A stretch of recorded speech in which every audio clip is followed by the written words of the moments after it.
Welcome to Hard Talk. I'm Stephen Sackur. The Victorians coined the phrase the Mother of Parliaments to boast that the Westminster Parliament was a model for the world. Would anyone make such a claim today? In recent years, British politics has been characterised by chaos and crisis. Through Brexit and COVID, Prime Ministers have come and gone with alarming frequency. Public trust in politicians has plumbed new lows. My guest is Speaker of the House of Commons, Sir Lindsay Hoyle.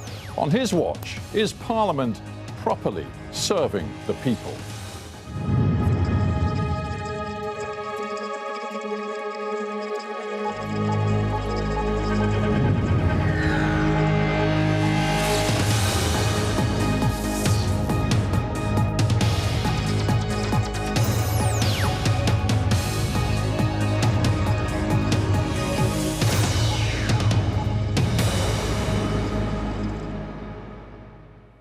Sir Lindsay Hoyle, welcome to Hard Talk. Thank you. You are about to celebrate 4 years in the job of Speaker of the House of Commons, and it has to be said that during your tenure, public trust in politicians appears to have plumbed new depths. Why is that? I think we inherited a situation where the country was divided, but not just a division of the country north-south, far from it. What we saw was division within families, which you don't normally see. And Brexit was so toxic for all, whichever side of the fence on. And you could have a household completely divided. And I think it divided trust in politicians and in belief of politicians. And you look back to that time and you think both sides were making claims that could never, ever be delivered. It was a very difficult time. And I genuinely believe that, the British public's always been questionable of politicians, I accept that. But I think a lot of that trust was lost over that period. Whether you were for or against, it didn't matter. Trust was lost. So you've alighted on Brexit, a hugely divisive, polarising issue, but just one issue. And it seems to me there is a more pervasive problem. Looking at the most recent Institute of Public Policy Research survey, they found that just 4% of British people believe that parliamentarians are, quote, doing their best for the country. That is stunningly bad, isn't it? I believe politicians generally do it for the right reason. And with everything, there's some people who may not, and there's some people that may have lost the trust with the electorate. But the one good thing is, we're always answerable. We are answerable to the electorate. They decide the fate of politicians. And that's the good thing about democracy. If you don't like them, you get rid of them. And we've seen that. Yeah, and we will see it again. They're elected representatives, but of course, once they win an election, they are, unless things go badly wrong or unless Parliament is deeply divided, they're there for 5-year terms. And Well, I've got to say, Steve, 2015, 2017, 2019, well, we've never quite lasted 5 years. That's a very fair point, and we'll get to the level of chaos in a moment. But just thinking about the way in which MPs treat the job, before we get to policy differences, before we get to ideology, let's just think about personal behaviour. It is undeniable that in recent years, more and more politicians are behaving in ways, bullying, intimidation, sexual abuse, in ways which the public, frankly, find repellent. You're the Speaker of the House of Commons. Are you able to control your MPs? Well, let's be honest. Do we really think this is something that's just happened? Or do we think within history of Parliament there's been bullying, intimidation? What we have got, and quite rightly, when Dame Laura Cox came in, she made many recommendations. The one thing I wanted to do as a new Speaker was sign off those recommendations. What it allowed us to do was set up a system where people could actually come forward with complaints and be supported. And that's why we know what the level was and we know what the level is going forward. Because people could have anonymity in reporting and that those were being investigated. Previously, there was no scheme. So we never knew about it. It was swept under the carpet. Political parties may have known about it. But the House was not dealing. So your contention is things aren't getting worse? Because Chris Bryant, the Labour MP who used to chair the House of Commons Standards Committee. He's come up with a number, a stunning number. 24 MPs, he says, have been suspended for at least a day because of their bad behaviour in the Parliament which began in 2019. That's 24 MPs suspended. Well, let's start off. Isn't that a good thing that we do suspend people? We don't brush under the carpet and we deal with the facts. And I think with that figure, we ought to be asking, what was the suspension for? There are different reasons for suspension. Some could have been within Parliament, with a particular party that shouted down a Prime Minister that had to leave. They were suspended for a few days. So there are different reasons for what that is. You can't just sweep it together and say, well, it's just this fact or it's just that fact. Far from it. But you're absolutely right. Previously, things weren't getting dealt with. Things are now being dealt with. I want a better place. I want a Parliament we can be proud of. I want people to say who work there, this is a good employer. This is what I would recommend to my friends. Come and work in Parliament. And I talk to staff. I go round the staff. I visit different departments. I meet with MP staff. I meet with trade unions because I want to ensure that we get it right. And the only way to do that is by dealing with the problems. Yeah, the First Division Association, which speaks for senior civil servants, people who work in and around politicians, they say that politicians have failed time and again to deal properly with sexual misconduct. Sexual misconduct is a theme that comes up time and again. You talked about the Laura Cox report. There was another inquiry by Gemma White, a senior lawyer. She said that MP staff face, quote, an unacceptable risk of harassment and bullying in Parliament, much of it sexual. You haven't put a lid on it, have you? Well, what we have done, we've lifted the lid off so people can report it. And I think that's right. We don't want a lid on this. We want what I meant by lid was stopping it happening. But I've taken a lid off to say to people, if you feel that you've been harassed, bullied, or sexually assaulted in any way, come forward. If it's serious, don't come to me, go to the police straight away. And that is critical. These are serious complaints, please go to the police. If not, we have an ICGS system that can report it and can deal with it. And I say to people, people come and see me, we support people, we help people and assist people. And that is the key. And I've got to say, do I think it's getting better? Of course, we're changing the ethos and the way Parliament works and the behaviour. And that's why I set up the Speakers Commission. We wanted to look into what went on. We are coming out with those recommendations. That report is out there about what we found. We listened to staff. We listened to the trade union representatives. We listened to members of Parliament. We want change. But we're coming forward with change. And there is a but. It seems the Speakers' Conference you refer to didn't really listen to you because you made it plain going into that conference. You wanted to change the way MPs employ their staff. You said they shouldn't any longer be directly employed by the individual MP. There should be some sort of agency which gives staff to MPs. They're not working directly for that individual. That was rejected, even though you thought it was a way of safeguarding the staff in Parliament. That's my view. And one person shouldn't decide the view on everybody else. Because it was about listening, wasn't it? It was about listening to MPs. It was about listening to staff. And it was about listening to trade union staff representatives. They were the ones that said, actually, we prefer the system as it is now. We think that's the way that we want to be. And that was the major trade union representation of Unite. They were clear on that.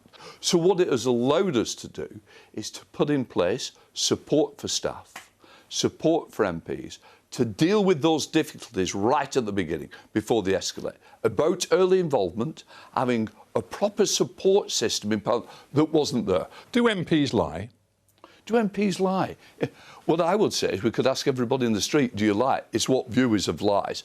Do I judge a lie? And I think that's what you're trying to get me to.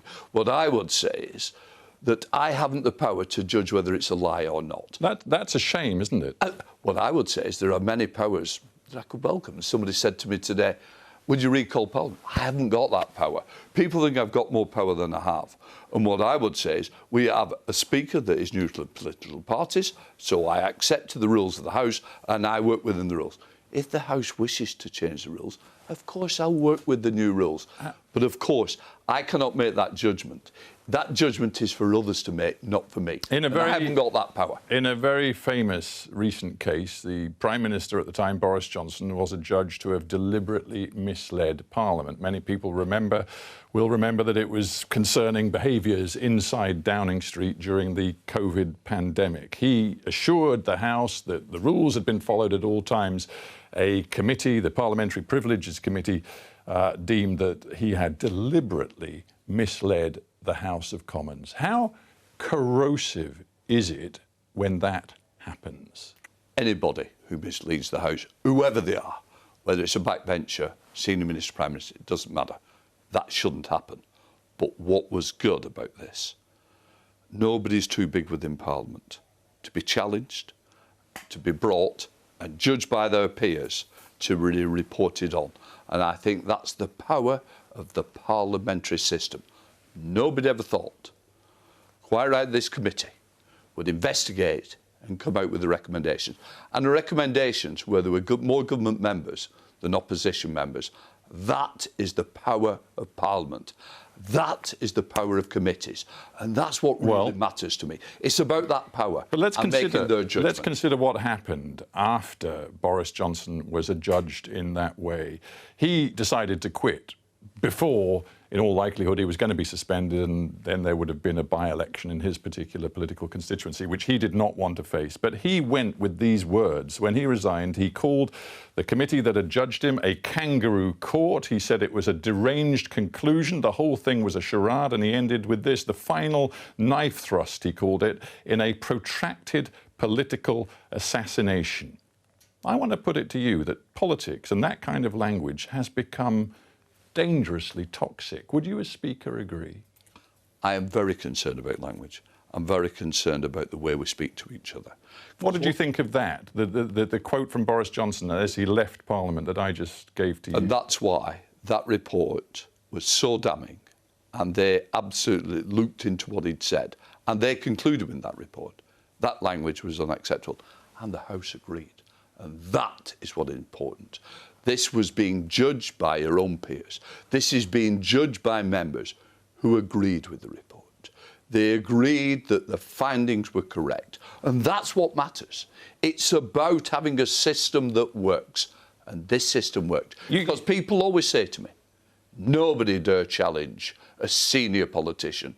Well, it proved that not only was that challenged, but actually was delivered as well. Well, you speak with great passion on this subject, but I would suggest to you that even though you wear the robes and have the office of Speaker of the House of Commons, many MPs are simply not listening to you when it comes to changing their language. To quote the sister of the murdered MP Jo Cox, Kim Leadbeater, she says, MPs must take more responsibility, because they are ramping up a toxic debate which forces politicians to live under the threat of fear and violence. Why are too many MPs not listening to you, listening to Kim Leadbeater as well? But actually, it's about the issue of we never, ever want to see another murdered MP. I've got to say, I don't want to ever pick up a phone again to be told a Member of Parliament's been murdered. Murdered because they stand up for their views and opinions. It's not about member to member. This is about people who do not believe in the democratic system. They do not believe in what we stand for. And their answer is to intimidate, threaten and murder. And that's why Parliament comes together. Yeah, but Kim Leadbeater's point is that MPs themselves must bear responsibility for fomenting the toxicity in the political debate. Kim quite rightly says we've got to look at that. But let's look at the two people who were murdered. They were murdered by extremists. Yeah, because the other one we should mention, David Amess, the Conservative MP, absolutely, who was murdered while trying to help his constituents in his constituency. And that is the thing, that Jo Cox was murdered on her way to help her constituents by a white extremist. And on the other hand, with an Islamic extremist, self-radicalised, that was determined to murder a Member of Parliament. Didn't matter which political party, by the way. He was determined to murder a Member of Parliament because they don't share our values. They don't believe in our values. They don't support democracy. They want to do it through threat and intimidation. But coming back to your original point, and you're absolutely right, it is not just about tolerance. It's about respecting the debate. It's about respecting each other. It's about turning down the language. Because in the end, and I think this is what they were trying to aim at, that if we are disrespectful to each other, when you go out onto the high street, don't be surprised that the same language is used against us. And that's what I try to say. By being in Parliament, by showing better respect for each other, whatever your political views are, and we are beyond Brexit, and we were at our worst, and I've got to say Parliament has turned down that heat. And I believe it is a better Parliament. It is a more comfortable Parliament with each other, and we are in a very difficult period of the one. But looking at that, it's about respect of debate, listening to each other, not agreeing with each other. Trying to persuade each other is one thing. And I expect a division. That's what votes are about. But it's about being able to walk through those chambers, voting lobbies, even the tea room, wherever it be, that you can sit down next to each other and have a civilised conversation. Do you think that the United Kingdom gets the quality of elected representative that it deserves? The electorate choose the people who we have. But they choose from a pool of willing volunteers. If you look, and you've been in Parliament for a long time, you, I think, first came into Parliament in 1997 as a Labour Party MP. You consider that span of, 26 years. Do you think the quality of politicians that we have is improving or not? I think there are some exciting politicians coming through. There always is. There is some that will be retiring. It rotates. Parliament rotates people through. And what I would say is that you will have those who want to climb to the top of the poll and those who want to be good constituency MPs. But we are all judged. We're all judged by the electors whether they think they've got the right representation or not. And of course, it's important. What I would say is that I think it is about reaching out to society. We should reflect society within Parliament, and that's important to me. Let me ask you this. As Speaker of the House, you care enormously that the people's representatives are truly able to hold the government to account. It seems that in recent years, it's not entirely new, but in recent years, there's been more and more of an inclination from government to try to bypass the House of Commons, to use other means to, first of all, announce policies, and then, frankly, to push through the detail through what's called secondary legislation, which doesn't get the same kind of scrutiny as primary legislation on the floor of the House of Commons. Are you worried that this is creating some sort of democratic deficit? I'm always worried because I think of myself as a shop steward of backbench MPs from all parties. That's why I'm neutral. I'm there to ensure the House should hear it first. It doesn't, though, does it? Well, it's about the power of the House, and it's about holding the government, the executive, to account. And absolutely, we went through a very difficult period. Myself and the Prime Minister had a different view about where announcements should be made. Well, one example, for people who don't know, just a couple of months ago, the government announced a major change to its environmental policy, how it's going to deliver net zero by 2050. It involves some detail, like pushing back the deadline, the ban on the sale of new petrol and diesel cars. Very important stuff. It wasn't announced to the House, to elected representatives. It was announced first through a media leak. You were furious, but you as Speaker are powerless to stop it happening. Well, not quite. What I would say is I use the tools I've got. I will use channels behind to speak to say, this is not acceptable. And what I can do, which they don't like, I will hold the Minister there and the Secretary of State to account on urgent questions. Should you have the power to actually recall the House of Commons to sit? Because that particular announcement As I said, I will say again to you, I would love to have that power. And the power has never been given to me or any previous speaker. So you sit there with the glorious robes and the gavel, but you have very few real powers. We could do with more powers, and I'm always up for seeing what more I can do. But to be honest with you, it's very, very interesting, isn't it? That I have the final say, but not the first say. So I decide in the end whether the House should sit or not, but I cannot introduce it but I can sign it off. So in an end, I can block it, but I can't start it. The powers are the wrong way around. It would be better if I could start it rather than being able to block it. And that's something I feel very passionate about. And you're absolutely right. And it was a very difficult period between, we're in the middle of a pandemic, about announcements being made in Downing Street and not to the House. And it became a very difficult conversation between myself and government. And in the end, we had to compromise. And the compromise was that if you need the experts there, of course we can't have them on the floor of the House. So what we said is that whatever happens in Downing Street must be given to the House at exactly the same time. So we had the Secretary of State and the Prime Minister announcing at the same time. He had the experts, but we had the Secretary of State to tell us. Isn't there a problem that goes much deeper than process? Process is important, as you've just explained, but it goes deeper than process. That is that the last few years in Britain, with the chaos of multiple prime ministers, one of whom, Liz Truss, only served for 6 weeks, multiple ministers in each department, so that I think in the Department of Health, which has been rather important through COVID, we've had 5 ministers in the last 3.5, 4 years. That kind of churn in politics, the lack of stability, it says something which, to many people, leads them to conclude that the system's unfit for purpose. You sit on top of it. Would you agree? What I said was, and I was very clear at the time, I never, ever want our Parliament to be put in that position again, where we have 3 Prime Ministers in 6 weeks, where we have ministers who are resigning, where I do not even know whether we're going to have a minister to answer questions. As I said, this was banana republic politics.